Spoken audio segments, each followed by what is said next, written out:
السلام علیکم ورحمۃ اللہ وبرکاتہ۔ الحمدللہ ثم الحمدللہ الحمدللہ رب العالمین، نحمد ونصلی علی رسولہ الکریم، اما بعد، قال اللہ تعالی فی شان حبیبہ ان اللہ وملائکتہ یصلون علی النبی یا ایھا الذین آمنوا صلوا علیہ وسلموا تسلیما۔ اللہم صلی علی سیدنا نبینا شفیعنا حبیبنا مولانا محمد وبارک وسلم۔ اعوذ باللہ من الشیطان الرجیم، بسم اللہ الرحمن الرحیم۔ وَإِذْ قَالَ رَبُّكَ لِلْمَلَائِكَةِ إِنِّي جَاعِلٌ فِي الْأَرْضِ خَلِيفَةً قَالُوا أَتَجْعَلُ فِيهَا مَن يُفْسِدُ فِيهَا وَيَسْفِكُ الدِّمَاءَ وَنَحْنُ نُسَبِّحُ بِحَمْدِكَ وَنُقَدِّسُ لَكَ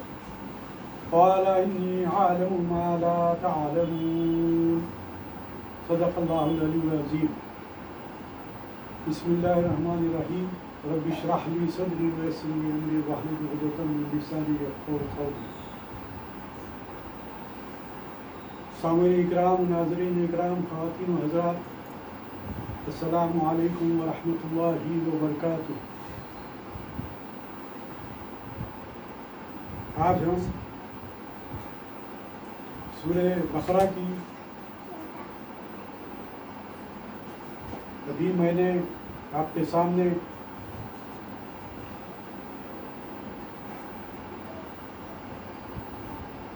تیسویں آیت کی تلاوت کا شرف حاصل کیا۔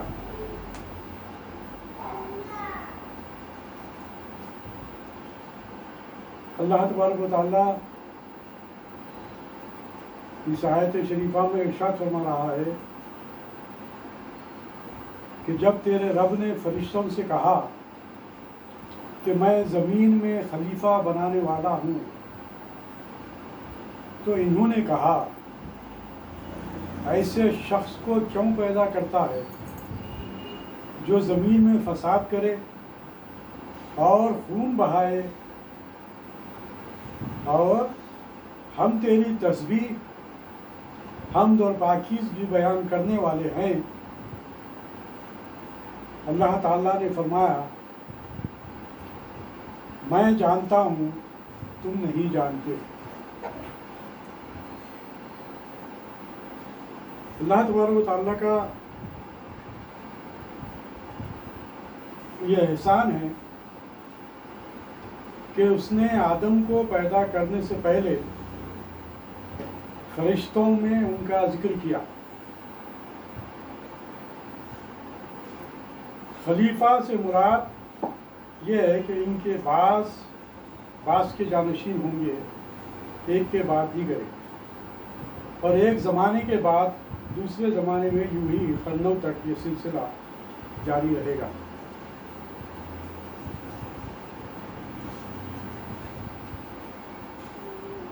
یہاں پر اس آیت شریفہ میں جس بات کی طرف توجہ دلائی گئی ہے وہ یہ کہ یہاں جو تسلسل قرآن مجید کا برقرار ہے، اس آیت کا پچھلی آیتوں سے جو تعلق ہے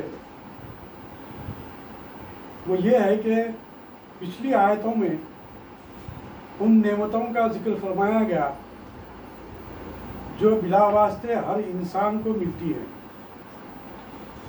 زندگی اور موت اور زمین و آسمان کی نعمتیں۔ اب اس خاص نعمت کا ذکر ہے جو انسانوں کے والد حضرت آدم علیہ السلام کے ذریعے سے ان کو ملی، یعنی آدم علیہ السلام کی عزت افزائی اور ان پر خاص کرم، کیونکہ باپ کی عزت سے اولاد کی عزت ہے۔ دوسرا یہ کہ پچھلی آیتوں میں قیامت تک ملنے والی دائمی نعمتوں کا ذکر فرمایا گیا، یعنی زندگی اور موت اور زمین و آسمان کی ظاہری نعمتیں، اور اب اس نعمت کا ذکر ہو رہا ہے جو شروع پیدائش کے وقت صرف ایک بار دی جا چکی ہے، اور جس کی وجہ سے نسل انسانی قیامت تک فخر کرے گی۔ مگر چونکہ وہ پچھلی نعمتیں ہر شخص کو محسوس ہوتی تھی اور کوئی بھی اس کا انکار نہ کر سکتا تھا، اور یہ نعمت انبیاء کرام سے سن کر ہی معلوم ہوتی، اس لیے ان کا ذکر پہلے ہوا، اور اس کا ذکر بعد میں۔ تیسری اس کی جو بڑی وجہ رہی کہ عالم کی ساری چیزیں انسان کے لیے پیدا ہوئی۔ اس پر سوال پڑ سکتا ہے کہ انسان تو ہزارہ مخلوق سے کمزور ہے، فرشتے، جنات، ہاتھی اور شیر وغیرہ سب سے بڑھ کر طاقتور ہیں، پھر سب کا یہ حاکم کیوں کر ہو سکتا ہے؟ اس آیت میں اس کا جواب دیا جا رہا ہے کہ اے معترض انسان، کہ محض جسمانی کمزوری کو مت دیکھ، بلکہ اس کی لیاقت اور قابلیت پر بھی نظر رکھ جو قدرت نے اسے عطا کی ہے۔ ہم تجھ کو تیری ابتدا پیدائش کا قصہ سناتے ہیں، جس سے تجھ کو معلوم ہوگا کہ بہترین مخلوقات یعنی ملائکہ نے تیرے پدر بزرگوار آدم علیہ السلام کو سجدہ کیا اور ان کو اپنا خلیفہ مانا، حالانکہ فرشتے تمام مخلوق سے زیادہ طاقتور ہیں۔ جسمانی طاقت اور چیز ہے اور روحانی کمالات دوسری چیز۔ چوتھی تجویز جو اس میں بتلائی گئی وہ یہ کہ پچھلی آیت میں فرمایا گیا کہ انسان عالم کا مقصود ہے، اور اب بتایا جا رہا ہے کہ انسان عالم کا مسجود، کیونکہ فرشتوں کا مسجود ہونا تو ان کے ماتحتوں کا بھی مسجود ہونا ہے۔ بہرحال یہاں پر جو باتیں، بہت سی باتیں ہمارے سامنے اس آیت شریفہ میں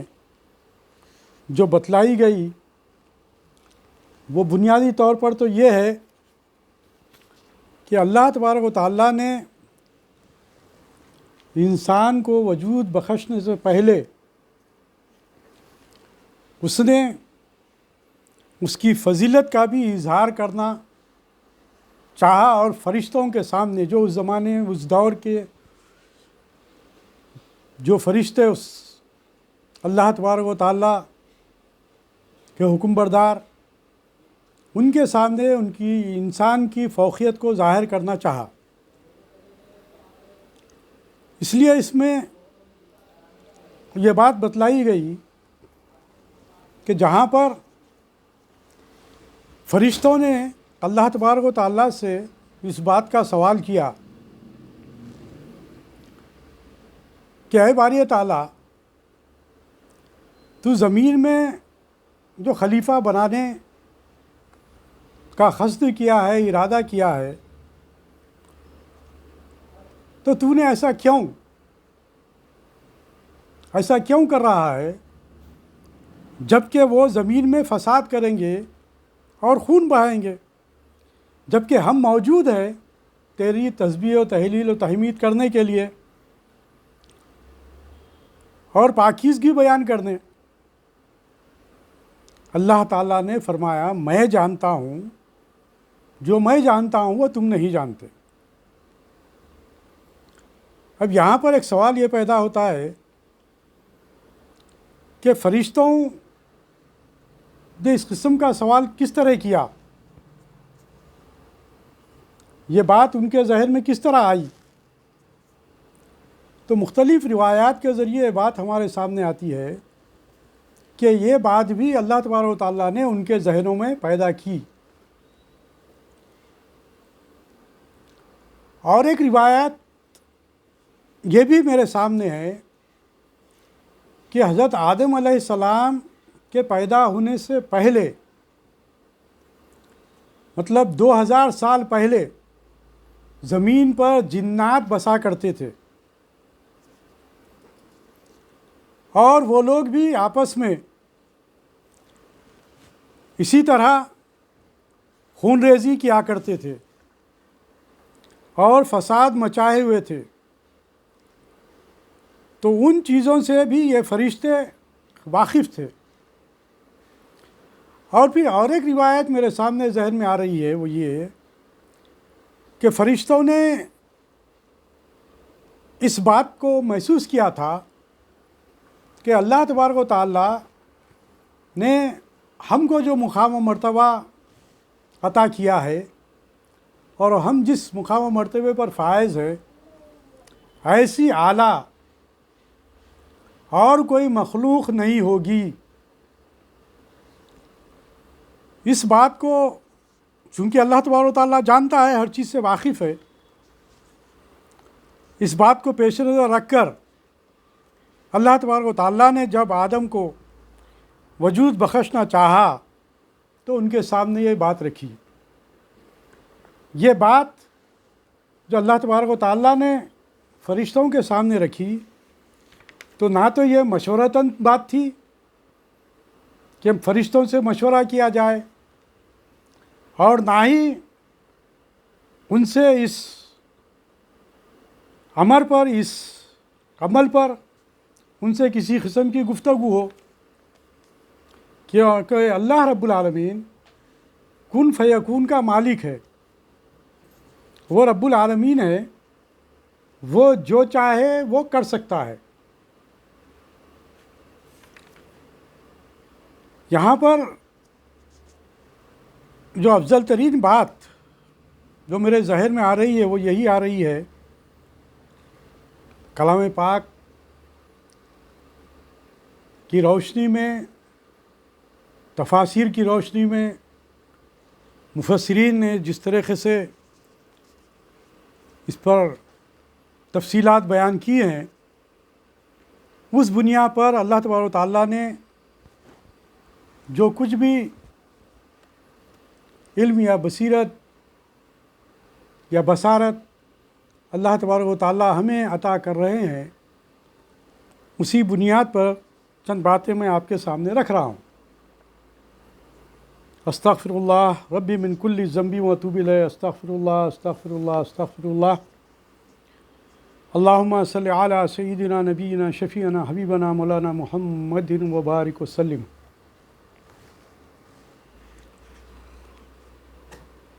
اس کی تفسیر میں جو باتیں ہمارے سامنے آتی ہیں، میں آپ کے سامنے رکھنا چاہوں گا،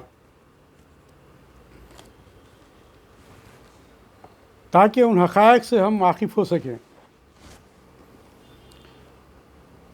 تفسیر نعیمی میں اس آیت کے تفسیر کے تعلق سے ارشاد فرما رہے ہیں کہ انسانوں کو دو نعمتیں بتا کر سابق میں تیسری نعمت یاد دلائی جا رہی ہے، اور فرمایا جا رہا ہے کہ رب تعالیٰ نے تم پر اتنا بڑا فضل فرمایا جو کسی مخلوق پر نہ فرمایا تھا، کہ تمہارے دادا حضرت آدم علیہ السلام کو وہ عزت بخشی کہ فرشتوں کو ان کی پیدائش کی خبر دی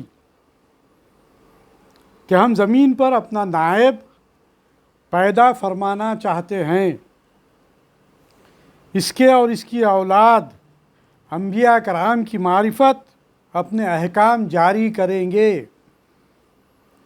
جب ملائکہ نے سنا تو وہ سمجھے کہ آدم علیہ السلام خدا کے برگزیدہ بندے ہوں گے،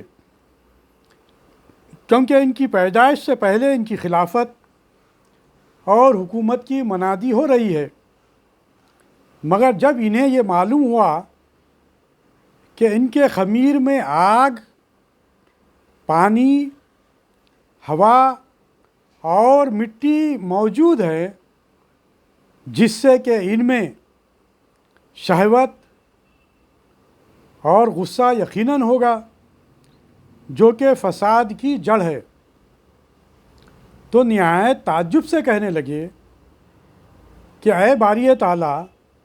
ایسے کو خلیفہ بنانے میں کیا حکمت ہے؟ فرشتوں نے اللہ تبارک و تعالیٰ سے سوال کیا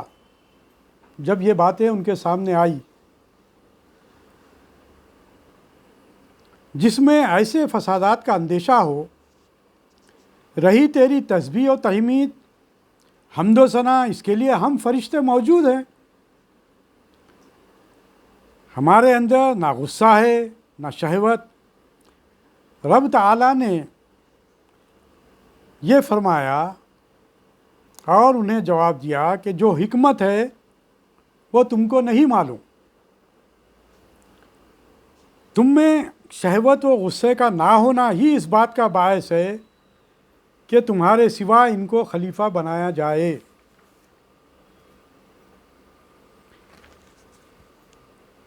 ایک بات یہ کہ اللہ تبارک و تعالیٰ نے 3 طرح کی مخلوق، ویسے تو بے حساب اللہ تبارک و تعالیٰ نے مخلوقات پیدا فرمائے، مخلوقات ہیں دنیا میں، کائنات میں، لیکن میں جو بات کہنے جا رہا ہوں وہ یہ کہ 3 مخلوقات ایسے ہیں۔ ایک تو پاکیزہ مخلوق ہے جو اللہ تبارک و تعالیٰ کی ہمیشہ حمد و ثنا میں اور اللہ تبارک و تعالیٰ کے احکام کو بغیر کسی سوچے سمجھے کے اس پر عمل کرتے ہیں، یعنی یہ کہ یہ فرشتے ہیں۔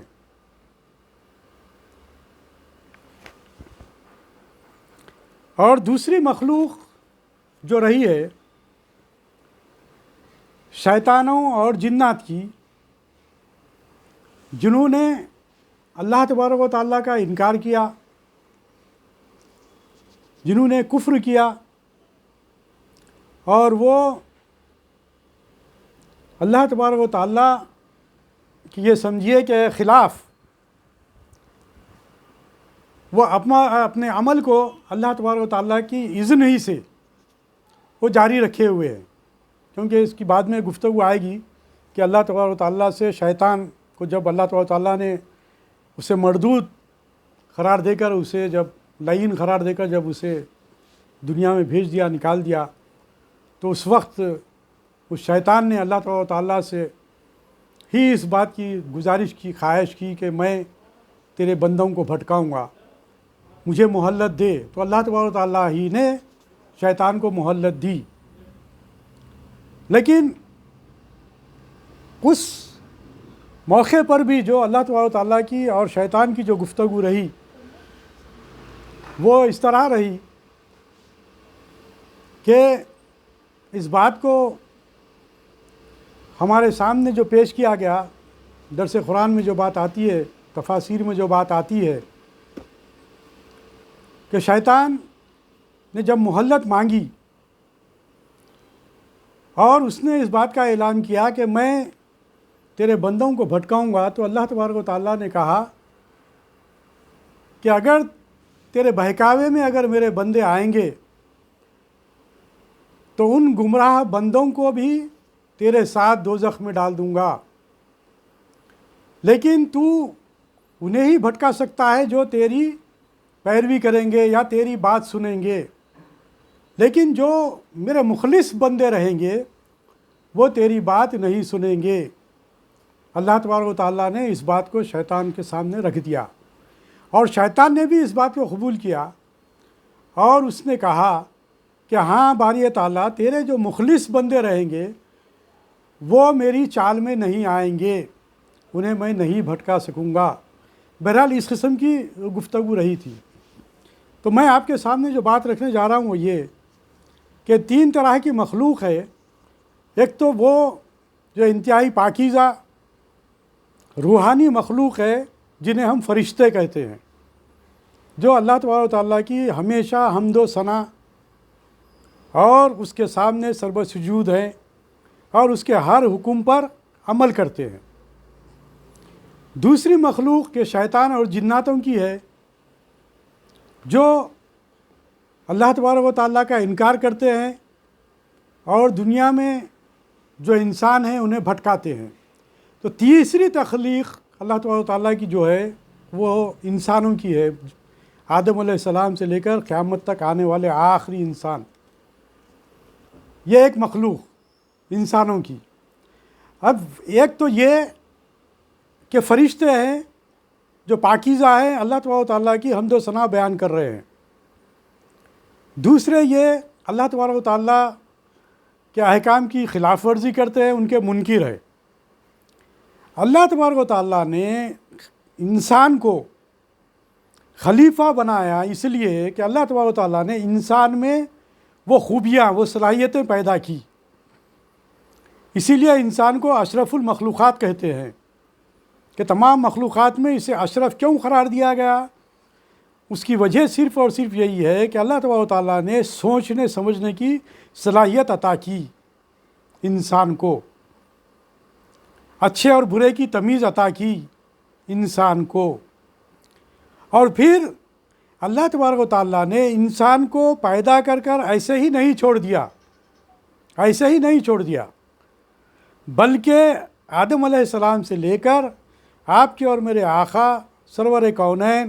خاتم النبیین محمد رسول اللہ صلی اللہ علیہ وسلم تک جتنے پیغمبر دنیا میں بھیجے ہیں وہ اس دور میں ان حالات میں بھیجے کہ جہاں پر اللہ تبارک و تعالیٰ کی توحید کے منکر ہو کر اللہ کے بندے غیر اللہ کی عبادت کر رہے تھے۔ ایسے ماحول میں اللہ تبارک و تعالیٰ نے پیغمبروں کے ذریعے ان کے سامنے توحید کا پیغام پہنچایا، اپنی رسالت کے ذریعے، اپنی کتابوں کے ذریعے ان کے سامنے صراط مستقیم پیش کیا۔ یہ انبیاء کرام کا جو وصف رہا ہے، اور پھر آپ کے اور میرے آقا خاتم النبیین صلی اللہ علیہ وسلم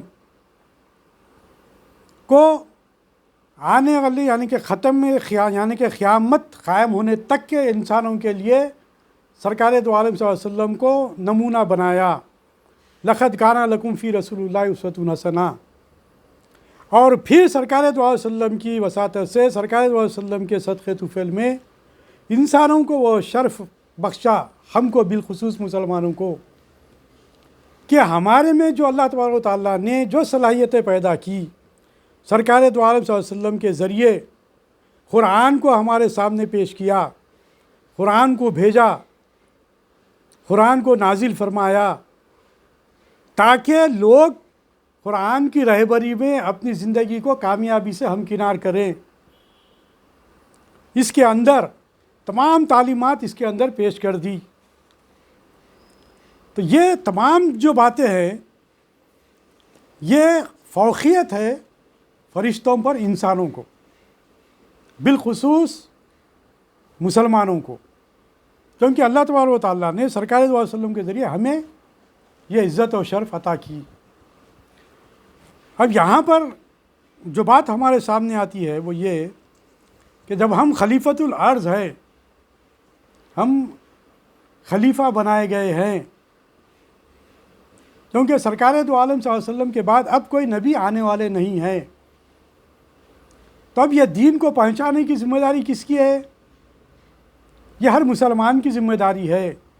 کہ دین کو پہنچائے، ان تک پہنچائے جن کے پاس دین نہیں ہے۔ ایک بات میں یہاں پر رکھنا چاہوں گا وہ یہ کہ آپ اور ہم جو گفتگو کر رہے ہیں، جو باتیں ایک دوسرے کے سامنے رکھ رہے ہیں، یہ سمجھیے کہ ہم ایک دوسرے کو ترغیب دے رہے ہیں، ایک دوسرے کے سامنے اللہ اس کے رسول کے احکامات کو، ارشادات کو پیش کر رہے ہیں، سن رہے ہیں۔ لیکن حقیقی معنوں میں اگر دیکھا جائے تو اس کی ذمہ داری جو ہم پر عائد ہوئی وہ یہ ہے کہ ہم تو ایک دوسرے کو وتواصوا بالحق وتواصوا بالصبر کے دائرے کار میں ایک دوسرے کو ہم تلقین کر رہے ہیں، ایک دوسرے کے سامنے دین کو پیش کر رہے ہیں، اصلاح کرنے کی کوشش کر رہے ہیں ہم اپنی اور سبھی کی، مگر اصل جو مقصد ہے، جو خلیفہ ہے، جو خلیفۃ الارض کا جو مقام ہے، امت محمدی صلی اللہ علیہ وسلم کا جو مقام و مرتبہ ہے، وہ بہت ہی اعلیٰ ترین مقام و مرتبہ ہے کہ اللہ تبارک و تعالیٰ نے ہمیں ساری دنیا کو اللہ تبارک و تعالیٰ کے حضور لا کر جھکانے کی ذمہ داری عائد کی ہے، نیکی کے حکم کو دوسروں تک پہنچانے کی ذمہ داری عائد کی ہے، برائیوں سے روکنے کی ذمہ داری اللہ تبارک و تعالیٰ نے ہمیں دی ہے۔ تو یہ جو خلیفہ بنانے کی جو ذمہ داری اللہ تبارک و تعالیٰ نے ہمارے سپرد کی ہے، اس کی بڑی اہمیت ہے۔ اس کو ہم کو سمجھنا چاہیے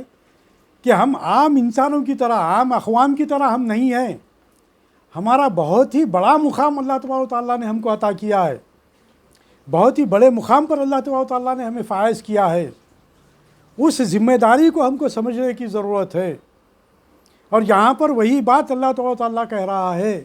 اور فرشتوں سے یہ بات کہہ رہا ہے کہ تم یہ سمجھ رہے ہو کہ وہ زمین میں فساد مچانے والے ہو، خون ریزی کرنے والے ہو، تو ایسے بھی لوگ ہوں گے، لیکن اس سے ہٹ کر جو لوگ ہوں گے تو اللہ تبارک و تعالیٰ نے بتلا دیا تمام پیغمبروں کو بھیج کر، اور تمام پیغمبروں کے ذریعے ان کے امتیوں میں بڑے بڑے جو علماء گزرے ہیں، بڑے بڑے جو صحابی گزرے ہیں، بڑے بڑے جو خطباء گزرے ہیں، بڑے بڑے جو صالحین گزرے ہیں، بڑے بڑے شہداء جو گزرے ہیں، ان تمام کو بھی اللہ تبارک و تعالیٰ نے دنیا میں پیش کر یہ بتلا رہا ہے کہ تمہارے سامنے تم تو میری عبادت کرنے والے ہو، تم تو میری تسبیح بیان کرنے والے ہو، میرے حکم پر تمہارے تو پاکیزگی ہے، لیکن یہ بندے اس دنیا میں رہ کر تمام جھمیلوں سے گزرتے ہوئے، ان کی نفسانی خواہشات بھی ہے، دنیاوی خواہشات بھی ہے، ان تمام چیزوں کے اندر گھرے رہنے کے باوجود یہ لوگ مجھے سجدہ کرنے والے ہیں، میرے حکم کی تعمیل کرنے والے ہیں، میرے حکم پر جھکنے والے ہیں۔ یہ افضلیت ہے ایک انسان کی فرشتوں پر، یہ افضلیت ہے ایک انسان کی فرشتوں پر۔ انشاءاللہ تعالیٰ اس کی تفصیل میں مزید آپ کے سامنے رکھوں گا، لیکن اللہ تبارک و تعالیٰ سے دعا ہے کہ باری تعالیٰ تو ہمارے قلب و ذہن کو کھول دے اور ہماری حقیقی پہچان کروا۔ تو نے جو ہم کو اپنے اعلیٰ ترین منصب پر جو فائز کیا ہے، اس منصب کو سمجھنے کی توفیق عطا فرما۔ اے رب العالمین، ہم پر کرم کا معاملہ فرما، رحم کا معاملہ فرما، ہمارے قلبوں کو اور قلوب کو اور ذہنوں کو منور کر دے۔ اے باری تعالیٰ، تیرا کرم چاہیے، تیرا رحم چاہیے، ہم گنہگار ہیں، ہمارے گناہوں کو معاف فرما۔ اے رب العالمین، اے رحم الراحمین، جو بیمار ہیں انہیں شفاء کاملہ عطا فرما، جو انتقال کر گئے انہیں اے اللہ اپنی مغفرت کا سامان فرما ان کے لیے۔ ربنا آتنا فی الدنیا حسنۃ وفی الآخرۃ حسنۃ وقنا عذاب النار بفضل سبحان ربک رب العزۃ عما یصفون وسلام علی المرسلین والحمد للہ رب العالمین۔